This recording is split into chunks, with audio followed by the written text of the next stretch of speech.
నమస్కారం బామ్మగారు, బాగున్నారా? దసరా పండుగ విశిష్టత గురించి తెలుసుకోవాలనుకుంటున్నాను, కొంచెం చెప్తారా బామ్మగారు? బాగున్నానమ్మా, చెప్తానమ్మా, వినమ్మా.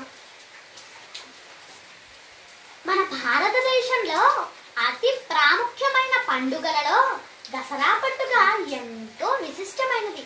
దసరా పండుగను విజయదశమి, దేవీ నవరాత్రులు, శరన్నవరాత్రులు అని కూడా పిలుస్తారమ్మా. 9 రోజులు జరిగే ఈ వేడుక దుర్గామాత మరియు రాక్షసుడైన మహిషాసురుని మధ్య జరిగిన 9 రోజుల యుద్ధాన్ని సూచిస్తాయి. ఆశ్వయుజ శుద్ధ పాడ్యమి నుండి నవమి వరకు నవరాత్రులు, ఇక 10వ రోజున విజయదశమి కలిపి దసరా అంటారు. దసరా పండుగ సందర్భంగా అమ్మవారిని రోజుకొక అలంకారంతో కొలుచుకుంటాము. తల్లి ఎలాగైతే బిడ్డ పరిస్థితిని బట్టి వివిధ బాధ్యతలు చేపడుతుందో, అలాగే అమ్మలగన్న అమ్మ ఆ దుర్గమ్మ కూడా భక్తుల అవసరాలను బట్టి అనేక రూపాలలో మనకు సాక్షాత్కరిస్తుంది. ఒక్కో ప్రాంతంలోని ఆచారాలను బట్టి అక్కడ అమ్మవారి అలంకారాలు ఒక్కో తీరుగా ఉంటాయి. మన తెలుగు రాష్ట్రాలలో అమ్మవారు అంటే విజయవాడ కనకదుర్గమ్మే. ఇక దసరా పండుగ విశిష్టత ఏమిటంటే, పూర్వం మహిషాసురుడు అనే ఒక భయంకరమైన రాక్షసుడు ఉండేవారమ్మా. ఆ రాక్షసుడికి ఎన్ని పాపకృత్యాలు చేసినా తృప్తి కలగలేదు. ఎలాగైనా ముల్లోకాలను జయించాలనుకుంటాడు. ఆ బ్రహ్మదేవుల వారి నుండి వరాన్ని పొందాలనుకుంటాడు. అన్న పానీయాలను మానుకొని ఎండకు వానకు లెక్క చేయకుండా ఏళ్ల తరబడి కఠోరమైన తపస్సు చేయసాగాడు. అతని తపస్సు బ్రహ్మదేవుణ్ణి కదిలించింది.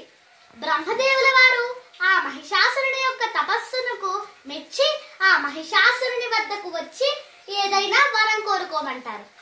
అప్పుడు మహిషాసురుడు ఏం కోరుకుంటాడంటే, తనని అత్యంత శక్తివంతుణ్ణి చెయ్యమని, ఏ పురుషుడు తనని చంపలేనంత శక్తిని ఇవ్వమని కోరుకుంటాడు. మహిషాసురుడు ఆడవారిని శక్తిహీనులుగా భావించాడు. ఇక బ్రహ్మదేవుల వారు ఆ మహిషాసురునికి వరమును ఇచ్చి అక్కడి నుండి అదృశ్యమైపోతారు. ఇక ఆ మహిషాసురుడు ఆ బ్రహ్మదేవుల వారి నుండి వరమును పొంది ఆ వర గర్వంతో దేవతలను బంధించి హింసించసాగాడు. ఈ విషయం తెలిసిన త్రిమూర్తులు ఒక ఉపాయం సూచించారు. ఒక స్త్రీని సృష్టించారు. ఆ స్త్రీమూర్తే దుర్గాదేవి. మహిషాసురుని వధించుటకై త్రిమూర్తులు వారి వారి ఆయుధములను ఆ దుర్గామాతకు అందించారు.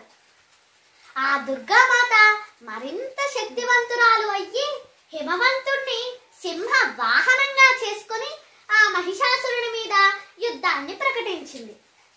అప్పుడు మహిషాసురుడు లక్షల కొద్ది సైన్యంతో వివిధ రూపాలలో, అంటే పులి, గ్రద్ద, మహిష రూపాలలో ఆ దుర్గామాతతో కఠోరంగా యుద్ధాన్ని చేశారు. ఈ యుద్ధం మొత్తం 9 రోజులు జరిగింది.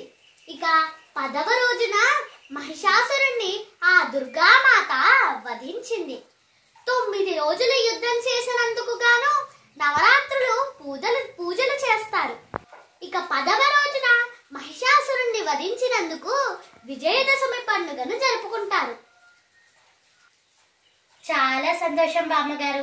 దసరా పండుగ విశిష్టత గురించి నాకు తెలియజేసినందుకు చాలా ధన్యవాదములు బామ్మగారు. ధన్యవాదములమ్మా. సనాతన బంధువులారా, విన్నారా? ఈ వీడియో మీకు నచ్చినట్లయితే లైక్ చేసి షేర్ చేయండి, సబ్స్క్రైబ్ చేసి బెల్ ఐకాన్ని క్లిక్ చేయండి. ఇక ముందు మరిన్ని విషయాలు తెలుసుకునే ప్రయత్నం చేద్దాం. ధన్యవాదములు.